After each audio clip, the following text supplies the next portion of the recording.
Baik, Pak, ini bicara soal kepemimpinan Pak Listio Sigit. Sudah hampir 5 tahun, Pak, ya? Ya. Hampir 5 tahun. Kalau menurut Pak Ito, idealnya untuk seorang Kapolri itu menjabat berapa lama, Pak? Gini, kita harus lihat dari dua aspek ya. Orang semakin lama, semakin matang. Ya. Tapi tentunya semakin positif atau semakin tidak positif, itu tergantung bagaimana komitmen orang itu. Seorang pemimpin itu adalah sangat ditentukan dengan kualitas kepemimpinan dia, leadership. Ya.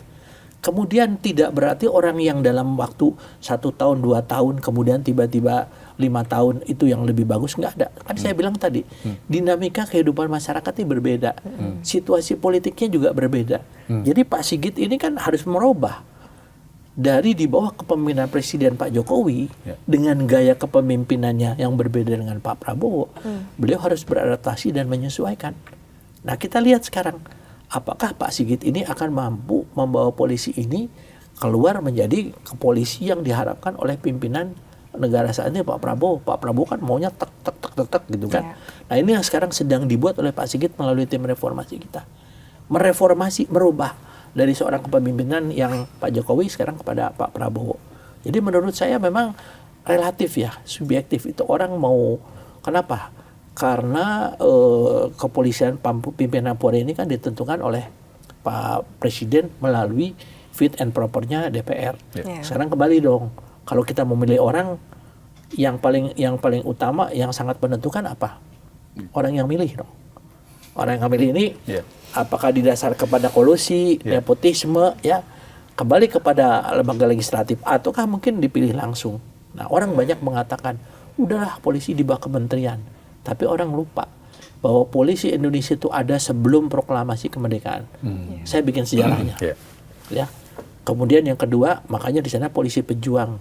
Nah, kenapa di bawah presiden? Kalau di bawah kementerian itu jabatan politik.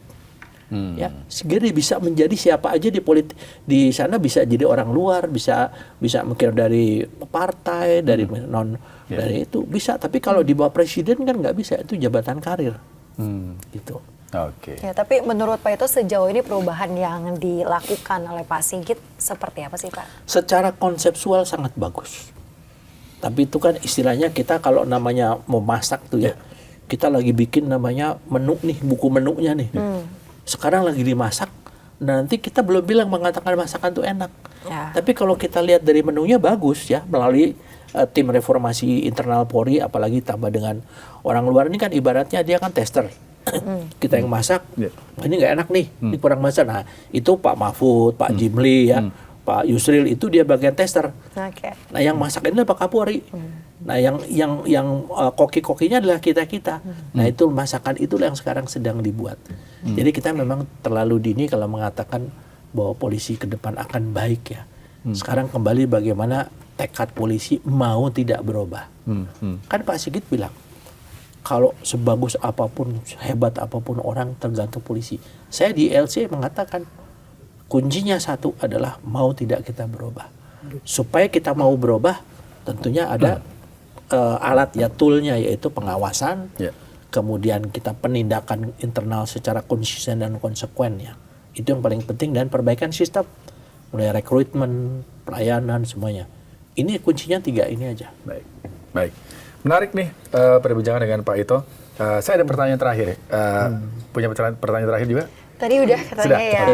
Saya pertanyaan terakhir nih, Pak. Soal penggantian Kapolri, Pak. Ya. Ini kan juga lagi dibahas ramai itu, Pak. Kalau dari kacamata Pak Ito nih, ada sosok nggak, Pak? Kan sempat dibahas juga Kapolri dari luar Polri gitu ya. Itu kan juga agak-agak aneh ya, Pak ya. Nah, kalau dari Pak Ito sendiri, sosok yang tepat nih, Pak? Ya. 2 nama aja, Pak. Ya. Yang pertama, kalau dari luar Polri, saya nggak setuju. Karena tadi kan kita mau jadi, kita istilahnya mau mengemudikan mobil, tapi yang kita suruh nyetir bukan pengemudi itu kan, bukan supir. Nabrak kemana-mana untuk mobil. Kalau sosok yang kedua, yang pertama tentunya satu, dia punya rekam jejak bersih. Kemudian kedua, dia memiliki nilai akademis yang bisa dipertanggungjawabkan lah. Ya bisa saja mungkin yang dia di Makayasa atau tidak ya. Ya ini menurut saya ini sudah harus dipersiapkan sekarang. Ya, harus dipersiapkan dan hilangkanlah namanya nepotisme. Kenapa? Jangan sampai nanti kalau saya udah nggak jadi Kapolri, misalnya kan, wah nanti saya diobok-obok nih.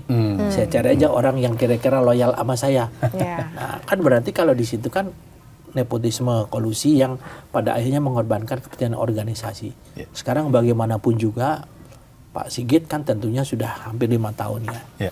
Beliau sudah mengalami pasang surut dan menurut saya pribadi ya, di usianya dia pada saat jadi Kapolri itu saya tahu banget. Ya karena saya memberikan testimoni waktu itu bahwa saya melihat banyak yang udah dilakukan oleh beliau. Tetapi kan sejalan dengan perjalanan tugas kita menghadapi dinamika kehidupan masyarakat, ini kadang-kadang akhirnya ya tidak mungkin kita bisa menilai itu sesuatu selalu menanjak, pasti menurun kan. Tapi sekarang kan setelah ada reformasi, kita dari 30-an sekian, sekarang sudah 70-an lagi naik. Dari Litbang Kompas. Ini kan upaya siapa? Upaya Pak Sigit kan. Nah, di era kepuncaknya inilah alangkah sangat bagusnya misalnya Pak Sigit misalnya akan ada pergantian ya kepemimpinan di mana dia meninggalkan polisi dengan nama yang sangat harum. Itu sih harapan saya sebagai purnawirawan ya yang udah pengaruh ya itu apa-apa. Tapi kan tentunya saya sebagai kakak ya ingin supaya adik-adik saya semua ini berkembang, terutama polisi untuk bisa dekat dengan masyarakat, melayani masyarakat, dan kita betul-betul menjalankan aturan hukum sesuai dengan ketentuan. Gitu mungkin. Dari 2 kriteria tadi belum menyebut nama Pak. Ini Pak belum di-spill nih Pak namanya Pak, atau inisial ya, inisial. Kalau saya ini kan saya bukan bagian apa namanya pemilihan ya.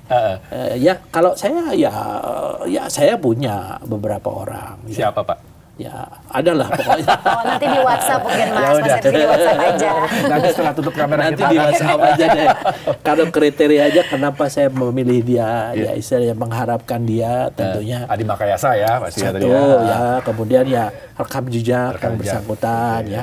Kemudian juga tentunya kita sebenarnya menanyakan kepada masyarakat harus kalau saya mau milih calon Kapolri ini menurut masyarakat gimana sih? Itu kan jangan tanya sama Mas Rosuryo nanti kalau Mas Rosuryo dibilang nggak jadi Kapolrinya Pak itu aja lah kalau gitu kan. Kalau saya sama dia gitu kan. Gitu ya. Oke. Silakan mau closing.